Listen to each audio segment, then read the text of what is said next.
Hola de nuevo, soy el profesor Jorge Cervilla y tenemos hoy la última clase de trastornos mentales, que serían los trastornos de la conducta sexual, englobados como los de la conducta alimentaria y los del sueño, en el conjunto de trastornos de tipo fisiológico.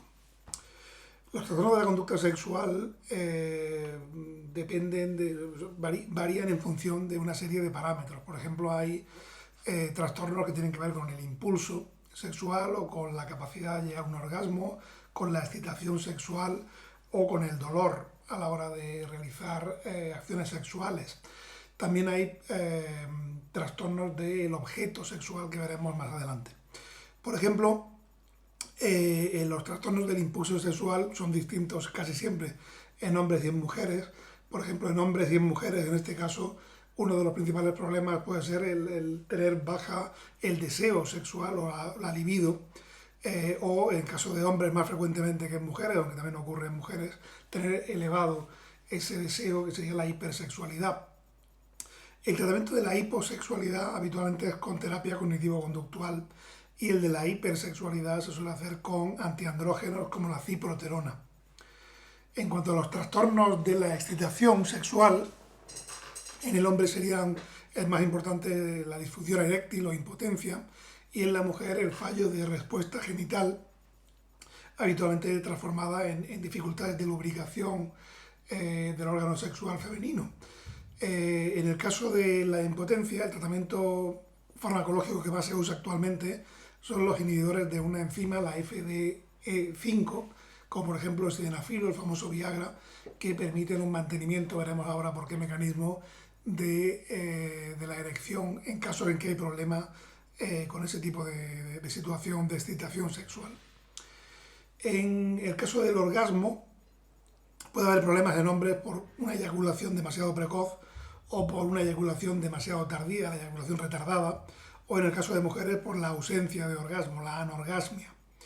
El tratamiento habitual de la eyaculación precoz es con terapia conductual, sobre todo con técnicas de tipo conductual, y en el caso de la eyaculación retardada con ISRS, que tienen ese efecto secundario que aquí nos viene bien porque realmente pues, permite una eyaculación un poco más pronta en el caso de eyaculación retardada. En cuanto a la anorgasmia, habitualmente se hacen técnicas de entrenamiento sexual que tienen una orientación de tipo conductual. Y en el problema de trastornos del dolor durante el acto sexual, en hombres sería la dispareunia masculina y en mujeres la dispareunia o el vaginismo. Y el uso habitualmente de lubricantes puede ser un tema físico que facilite la solución, o si no también terapia de tipo cognitivo-conductual que puede ayudar. Hemos dicho antes que el Viagra y otros inhibidores de la fosfodiesterasa 5 permiten el tratamiento de la impotencia. El mecanismo por el que lo hacen es impidiendo que el GMP cíclico que activa la erección por relajación de la musculatura lísea y por tanto relajación de los cuerpos cavernosos peneanos, al tener un bloqueo de esta enzima, pues ese estímulo no desaparece porque el GMP cíclico no se degenera a través de la enzima en GMP y por tanto pues se mantiene la erección de una manera un tanto artificial, pero muchas veces fructuosa. Los principales problemas de este tratamiento son la cefalea, sensaciones de congestión tanto a nivel sanguíneo, craneal, como a nivel nasal, por ejemplo. Puede haber problemas de tipo digestivo como dispepsia y pueden aumentar en casos de descontrol o de problemas de hipertensión, pueden aumentar estos problemas de hipertensión y dar problemas cardiovasculares.